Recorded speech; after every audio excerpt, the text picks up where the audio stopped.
Hello everyone, welcome to Bring You Life Coaching. My name is Hank, the life coach, and welcome back to my channel. Today, as the title suggests, I will be talking about the truth about oppression and how you can save yourself from oppression.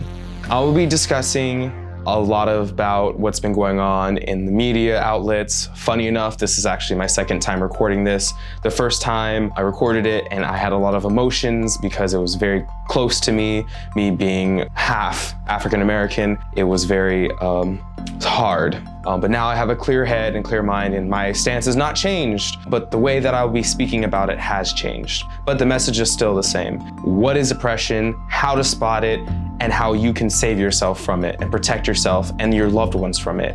I will also be talking about ways that you can heal from it and ways that you can move on from it and finding places that can take care of you when you're in such a place where you're being oppressed and the effects of oppression mentally, spiritually, and emotionally. Here is the truth about oppression.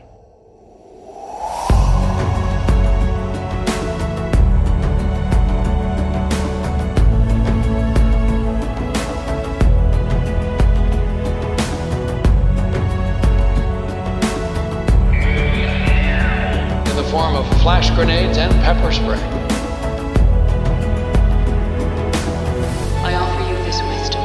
Only justice will bring peace.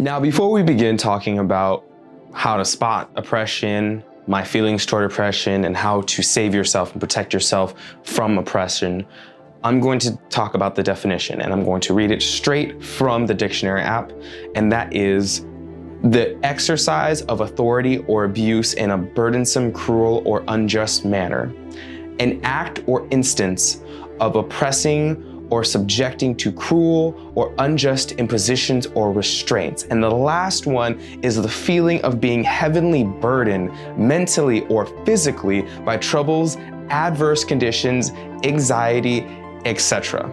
That is the definition of oppression, period. But what is oppression? See, oppression occurs whenever one person or group of individuals decides to exercise their power over other people in an unfair, abusive, cruel, or needlessly controlling way. A good example is a parent who locks the child in a closet who is crying just because that's what kids do or is playing too loud, and they lock them in a closet for hours or days and not give them food. That is 100% not just child abuse, but also a form of oppression. Another form of oppression was slavery. Another form of oppression is the refusal to allow women to own property, which I'm sure you didn't know, but that at one point was a thing. Women could not own property. It wasn't just that they couldn't vote, they couldn't own property. They themselves basically were property. That is oppression. The denial of equal rights towards people with mental disabilities or any type of disabilities in that manner. People used to not give people with disabilities anything in any way, shape, or form.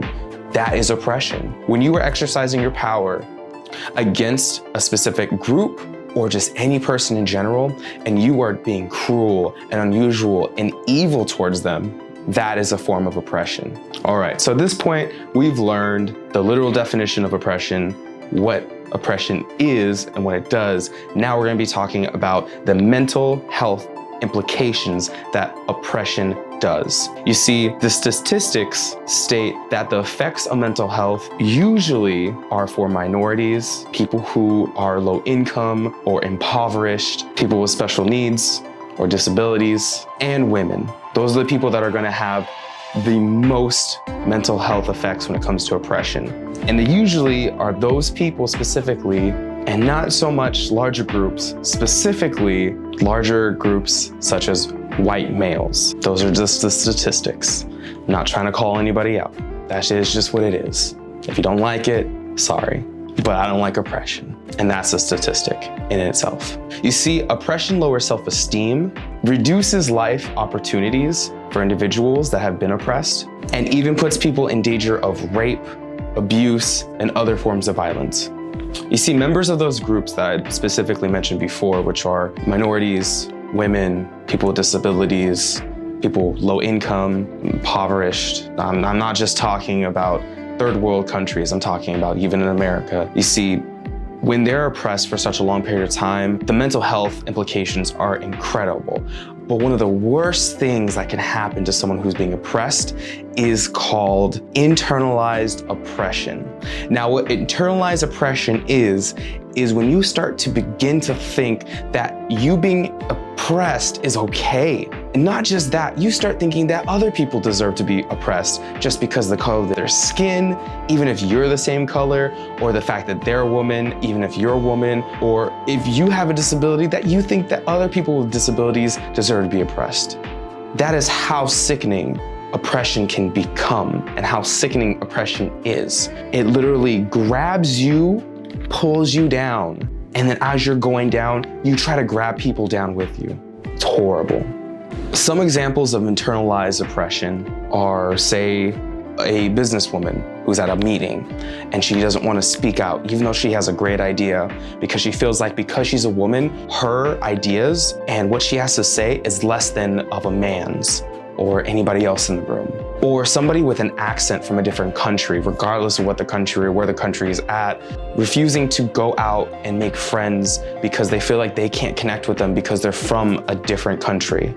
Or someone who's young, who's been oppressed for a very, very long time, and have seen their parents oppressed and their grandparents oppressed and their brothers and sisters oppressed, and they feel like they don't deserve to be in a leadership role or a role of great importance. They won't go out and try to grow and try to become a class president, or they won't try to do things for student bodies, or they won't speak up for other people because they don't think that they're good enough, or that they don't fit in with the traditional models that most people see leaders as.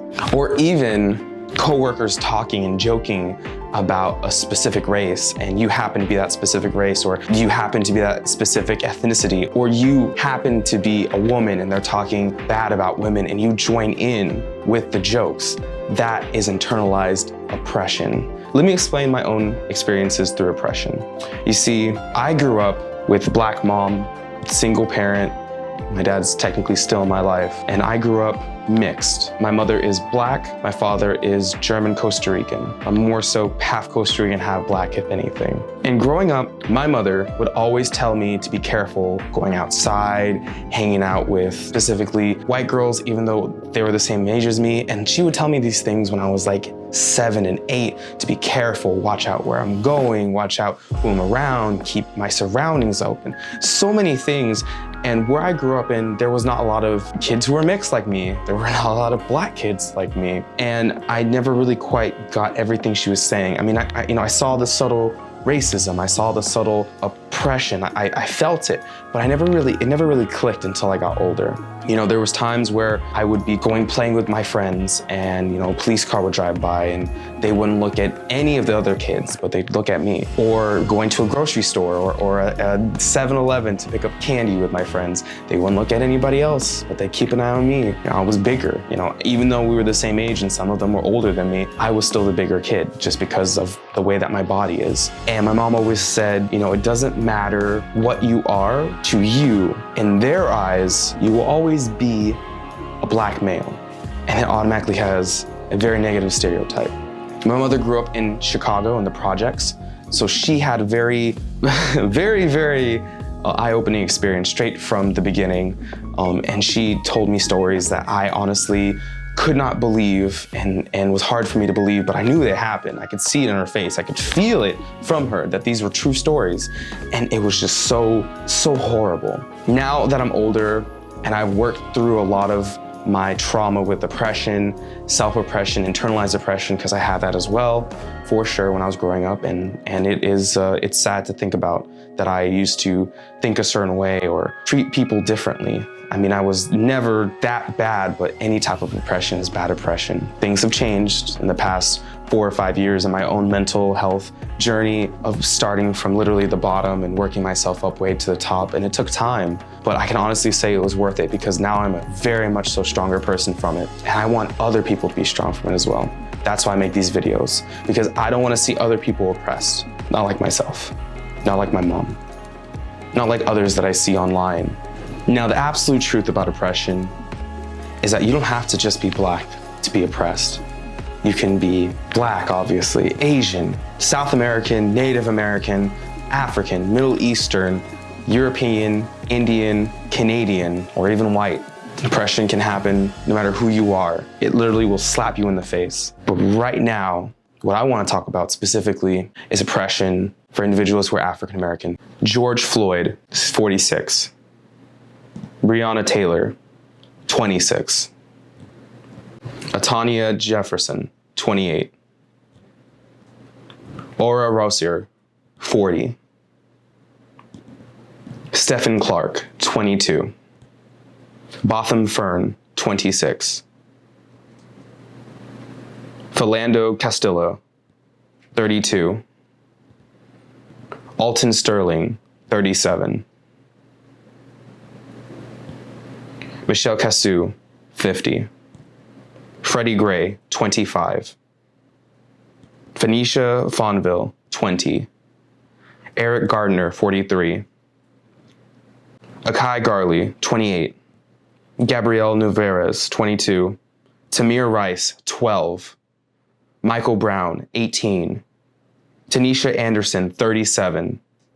And these are just a few people. There's just a few from police brutality, from oppression. Now, this next part, some people might not agree upon, but this is the truth of the matter. Who do you think is telling these police officers to go out and kill these people? Do you think they're just doing it just for fun? Maybe that's so too. And that just means there needs to be a mental health check in the police force of America, which has been very much so being needed for a very long period of time. But I'm gonna say right now that I truly believe that our true largest oppressors are not just the police force, but it's the people who hire the police force, the people who pay for the police force. It's not us. We may pay and put money into the accounts that pay for the police officers, but who really is in charge of the police officers? Who is it that's supposed to protect us and keep us safe, but has failed us? And that's our government, plain and simple. Our government has failed us. They're supposed to protect us.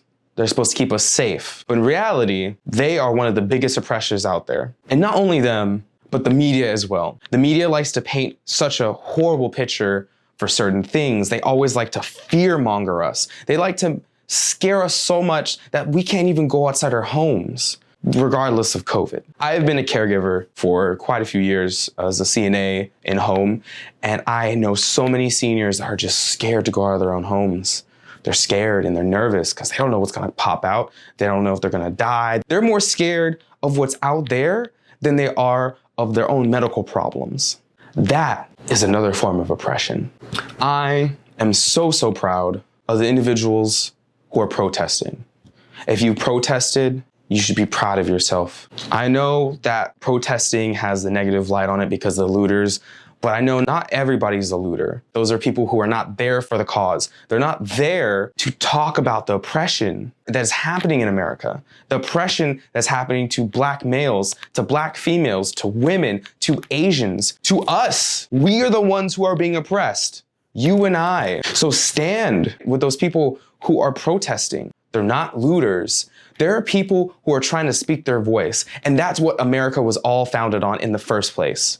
The do not tread on me flags. I'm gonna go way off topic on this, but to me, when COVID first started popping up and they started walking around with do not tread on me flags, I guess I understood. But you know what pisses me off the most? When some Huntington Beach woman can go to an ice cream shop and protest because they want to get their Black Lives Matter. Baskin Robbins, and they mention that it feels like slavery to them. I want to let you guys all know that slavery lasted more than 200 years. That's mind-blowing. You have to stay at home for a week in your mini mansion in Huntington Beach, and that's slavery?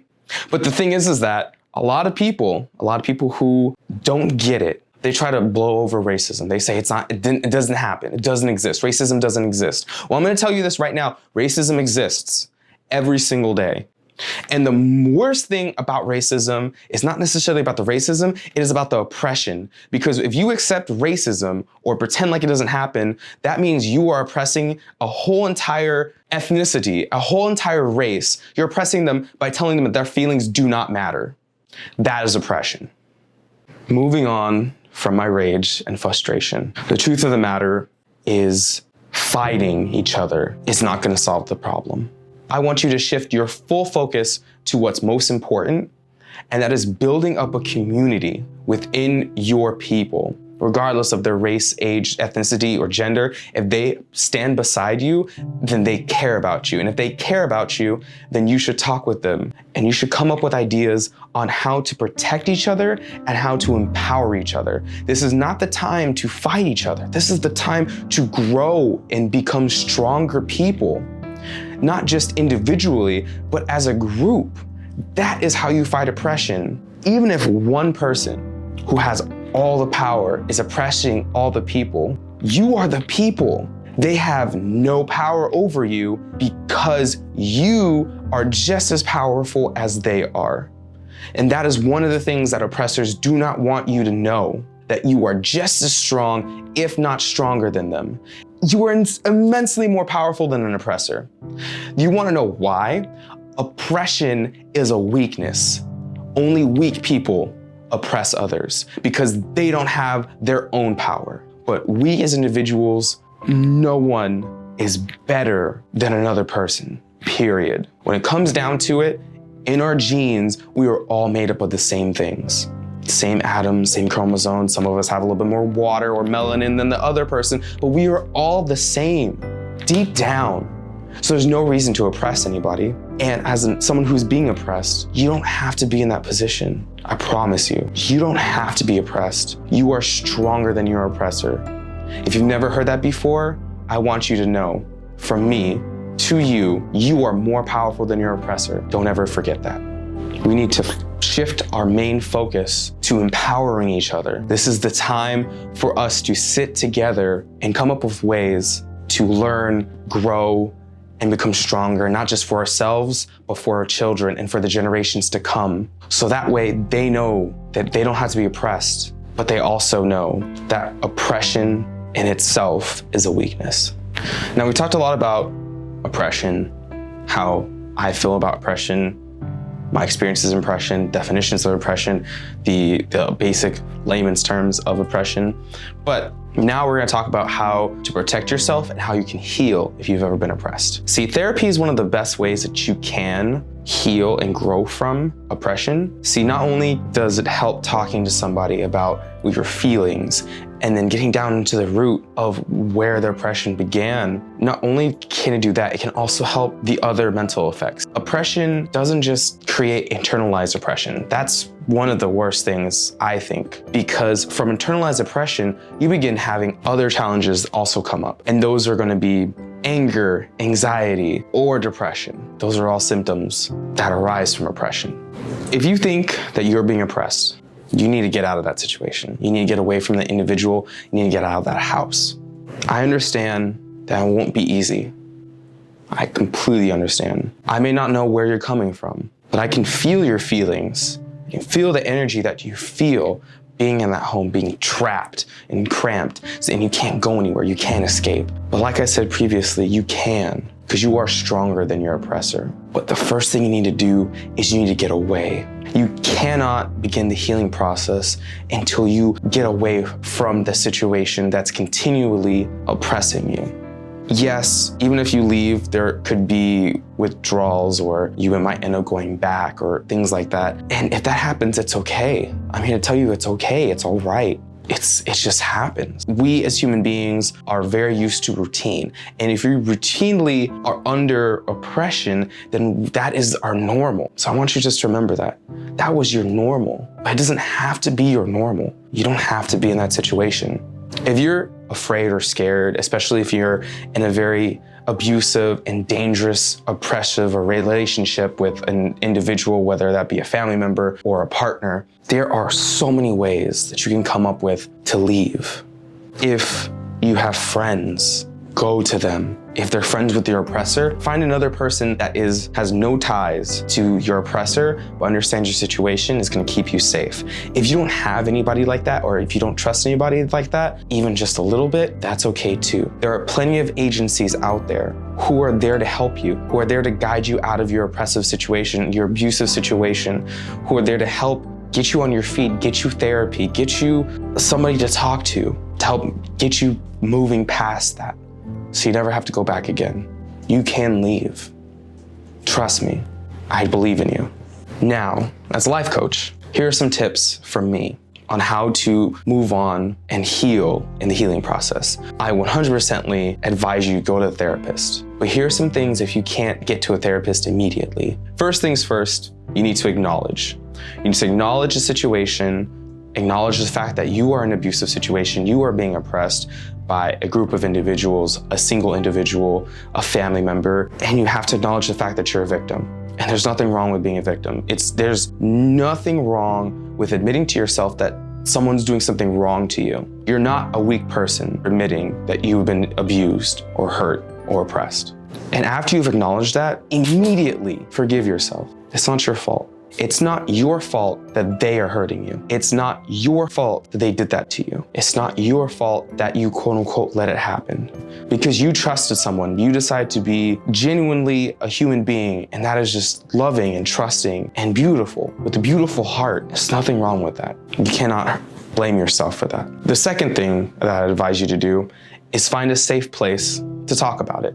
There's plenty of support groups out there. And even with COVID happening, you can find online support groups with people who are just like you, who have been in the same situations. Regardless of where they've been, they're not gonna try to say that they've been in the worst situation or you don't know what you're talking about, it wasn't even that bad for you. They're not gonna do that. They're gonna sit down and listen to you. They're gonna hear your feelings. They're gonna feel your pain. Some of them might even cry with you. As you're going through therapy, and you have your online or offline support groups, it will give you a place and a chance to sort out your feelings about everything that's happened, of all the problems, all the issues, everything. It's important to have people to speak to, especially people that understand and are willing to listen to you. My third point is to be patient. Everyone's healing process is very, very different. Not one person is the same as the other person. What might take somebody 5 months could take 5 years for another. You don't know. Everyone's different. That's the beauty of people. We're all different. We're very unique. For me, it took me 4 years to get to the point where I can do this, and more like 6 to 8 years before I could actually start loving myself. I mean, it's just a side note. It took me, I was in a very dark place at one point, and I didn't like myself. I hated myself, not even disliked, I hated myself. And it took me 2 or 3 years to start liking myself. I thought I loved myself until I found someone that truly loved me for me, that wasn't like a family member, who loved me unconditionally. And when I found that person, I realized what true love was. Now, eventually I would have learned it on my own. I'm not saying that you need to go find someone who's gonna love you, because that in itself can be a problem, because people like to take advantage of others. But she showed me how to love me. And from there, I learned how to truly love myself. And I probably love myself even more than maybe she loves me. And that's not a problem at all. I appreciate it because now I know what true love is supposed to be, and it comes from yourself. But I had to be patient in order to learn that. Just like you'll have to be patient. Don't worry about it. It's not always about getting to the end result. A lot of the times it's just the process. You know, at the time when I was hurt, if I told someone that it's all about the journey, they'd be like, that's hogwash. I feel like Black Lives Matter right now.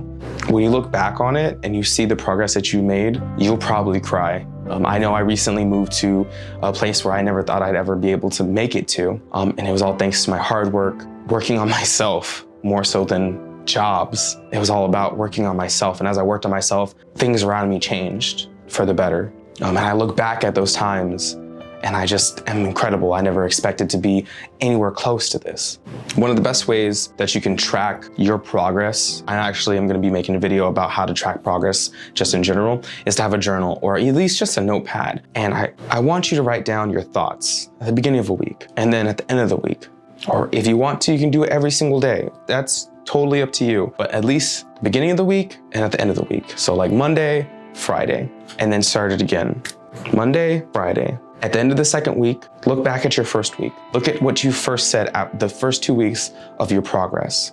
Come back to what you recently just wrote, and I can 100% assure you that there will be change in the way that you live your feelings. It may not be as fast as you want it to be, but you'll always go at the pace that you're needing to be, that your mental, spiritual, emotional self needs you to go at, the pace, the correct pace.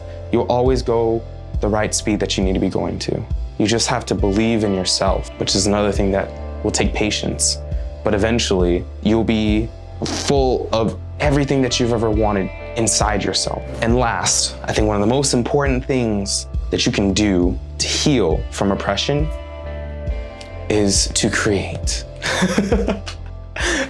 Creation is one of the purest forms of expression. When you create, you're not just making a painting, you're not just making a YouTube video, you're not just speaking, you're not just creating art. You know, that is your soul, your being, your energy flowing out of you as who you are as a person. And the more you do it, the more you feel better about yourself. I will have to 100% agree with this because I do it myself. When you create and you put your feelings out there, you really get to see who you are as a person. Past all the old BS, past the people who have walked on you, who have hurt you, who have oppressed you, who have put you in situations that you never wanted to be in the first place. You know, that is the beauty of creation. It is so pure and so beautiful. And as you continue to do it, not only after you have grown and you're still healing, your creations will just bloom and blossom, just as you will bloom and blossom. So I assure you, if you're being oppressed, or if you know someone who's being oppressed, they don't have to be oppressed anymore. They don't have to be hurt. They don't have to be abused anymore. They have the power. You have the power to change what's going on in your life. If you have any need to talk to somebody, please, you can reach out to me. There's my Twitter, there's YouTube. You can type something out. As you can see, the black screen that I have up right now, these are some places and some numbers that you can call if you know abuse or someone's being oppressed or someone that needs a safe haven to protect themselves or to protect others or keep someone safe. These are resources available to you from people who just want to help. And most likely the people that want to help the most are the ones who've been hurt the most because they don't want to see other people do it. The reason why I make my videos is because I want others to find the strength within themselves to grow and be empowered and to be loving and to be protective. I truly want to see the world become a better place for all. Maybe I'll have kids one day, maybe I won't. But there's kids here now and they need people to step up and keep them safe and protect them as guardians. There's adults now, young adults, high schoolers, college students, young adults, old adults, seniors. They need people who are going to keep them safe. And most importantly, you need to keep you safe. The most important thing in the world is you. Thank you so much for watching this video.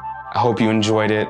I know this was really intense. Like I said before, there's going to be a lot of resources on not only how to protect yourself from abuse and oppression and safe places that you can contact, safe numbers of people that can talk to you, hotlines that you can call into. But the most important thing that I'm also gonna make sure I put in here are places and funds to help support the protesters. You know, it's been at least a month since the George Floyd movement started, but I'm gonna tell you this right now, it's not over. It's just the beginning. They're still fighting. They're fighting hard for us. Not just for Black men, not just for Black women, but for all people. The funds are there to help protect people who are there trying to speak their voices and the voices of others who cannot be there physically to speak for. Seattle is another big thing right there. They are protesting every single day and they are incredible. So please support them. Support the funds. Support the people that need help, who are being oppressed. We're all in this together, for sure. I'm with you. I know you guys are with me. Thank you so much for watching once again. If you like this video, you know what? I leave it. If you like this video, go donate. That's what I'd rather you do. Like always, never forget you're truly brilliant. Have a great rest of your day. Peace.